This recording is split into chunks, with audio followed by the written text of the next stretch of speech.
رجب کا مہینہ بہت فضیلتوں والا مہینہ ہے، اور اس مہینے کی جو پہلی شب جمعہ ہوتی ہے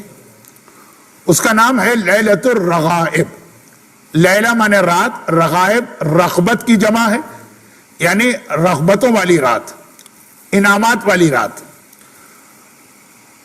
ہمارے یہاں ہندوستان اور پاکستان کے کلچر میں نوچندی جمعرات کی بہت اہمیت ہے، لیکن اسلام میں صرف ماہ رجب کی نوچندی جمعرات کا ذکر ہے۔ باقی 11 مہینوں میں نوچندی جمعرات کو الگ سے بیان نہیں کیا گیا، یعنی جس طرح مہینے کی دوسری جمعرات ہیں شب جمعہ، ویسے ہی ہر مہینے کی پہلی شب جمعہ بھی ہوتی۔ صرف رجب کی پہلی شب جمعہ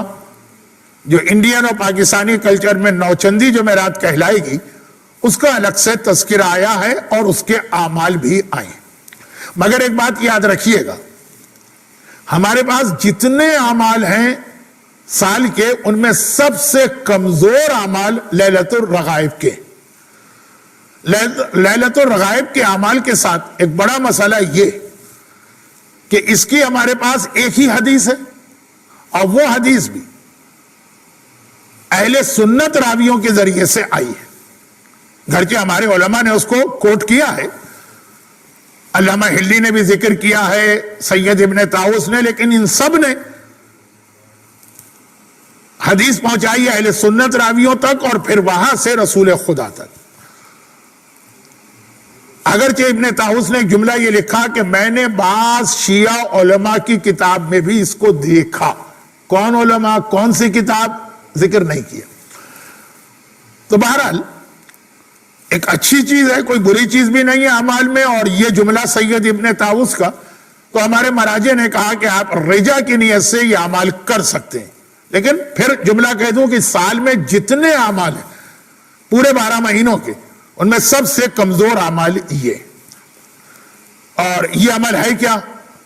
یہ عمل ایسا ہے جسے اجتماعی طور پہ کرنے کا اتنا فائدہ نہیں ہے، اس لیے مختصر نہیں، پورا عمل میں ابھی بتا رہا ہوں تاکہ ہر آدمی خود کرے۔ اس میں زیادہ بہتر تو یہ ہے کہ جمعرات کا روزہ رکھا جائے، یعنی رجب کی پہلی جمعرات، اور پھر اعمال کیے جائیں، لیکن بہرحال روزے کے بغیر بھی اعمال ہو سکتے ہیں۔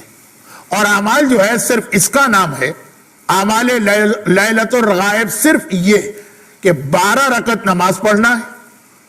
ایک ساتھ نہیں، 2 کر کے، تو گویا 6 نمازیں ہوئی، ہر 2 رکعت کے بعد نماز ختم کریں، فجر کی طرح سے تشہد و سلام، پھر دوسری نماز پڑھیں، پھر تیسری پڑھیں، پھر چوتھی، پھر پانچویں، پھر چھٹی، 2 رکعت نماز، ہر دوسری رکعت کے بعد فجر کی طرح سے تشہد و سلام۔ لیکن فرق یہ ہے کہ ہر رکعت میں الحمد کے بعد 15 سورے آپ کو پڑھنا ہے، ہر رکعت میں الحمد، اس کے بعد 15 کیسے؟ 3 مرتبہ انا انزلنا کا سورہ اور 12 مرتبہ قل هو اللہ کا،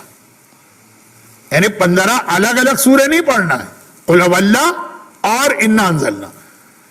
تو 3 ٹائمز انا انزلنا، دین 12 ٹائمز قل هو اللہ، یہ 15 سورے ہوئے پہلی رکعت میں۔ الحمد تو ہے،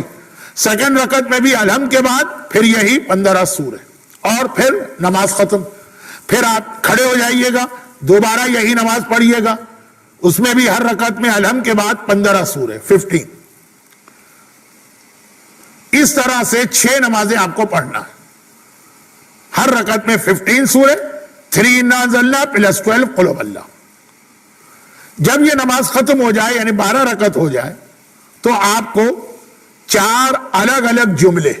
70 ٹائمز پڑھنا، 70 ٹائمز پہلا جملہ،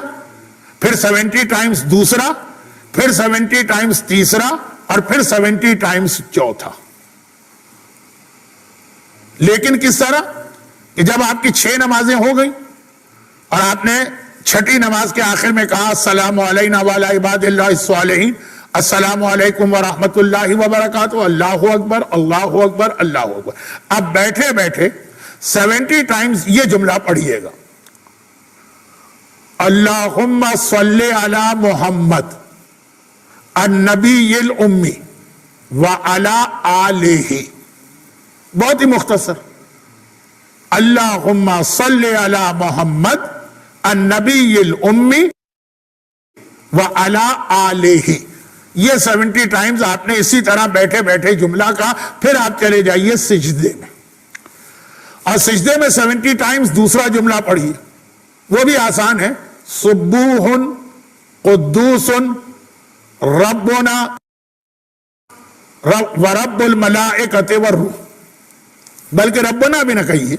سبوح قدوس رب الملائکۃ والروح، سجدے میں ہے 70 ٹائمز یہ جملہ آپ نے کہا، پھر آپ اٹھ کے بیٹھ گئے، اب پھر 70 ٹائمز تیسرا جملہ، رب اغفر، رب اغفر، یہ ذرا سا چاروں میں ذرا سا تھوڑا مشکل ہے، رب اغفر ورحم وتجاوز اما تعلم انک انت العلی الاعظم، رب اغفر یا رب اغفر ورحم وتجاوز اما تعلم انک انت العلی الاعظم، 70 ٹائمز یہ جملہ آپ نے کہا، یہ بیٹھے بیٹھے آپ کہیں گے، اور پھر سجدے میں چلے گئے، اور پہلے سجدے والی ہی دعا آپ کو 70 ٹائمز پڑھنا ہے، سبوح قدوس رب الملائکۃ والروح، اور اٹھ کے بیٹھ گئے، اعمال لیلۃ الرغائب مکمل ہو گئے، اب اپنی حاجتیں طلب کریں۔ جو حدیث ہے وہ یہ ہے کہ جتنی تمہاری حاجتیں، بارش کے قطروں سے زیادہ، سمندر کے پانیوں سے زیادہ، صحرا کی ریت سے زیادہ اللہ قبول کرے گا۔ تو آپ نے خود دیکھا کہ یہ اعمال ایسے ہیں جو اجتماعی طور پہ کرنا جو ہے بہت مختصر، اس میں یہ 3 دعائیں ہیں بس، باقی نمازیں تو ہر ایک کو خود پڑھنا، تو بہتر ہے کہ اگر آپ خود پڑھ لیں، اور چونکہ شب جمعہ تو آپ پھر دعائے کمیل وغیرہ پڑھیے گا، دعائے کمیل کو آپ سیکریفائس نہ کیجیے، بہت سی جگہوں پہ اعمال لیلۃ الرغائب کی وجہ سے دعائے کمیل نہیں پڑھی جاتی، ایوری شب جمعہ دعائے کمیل کو لازم رکھیے،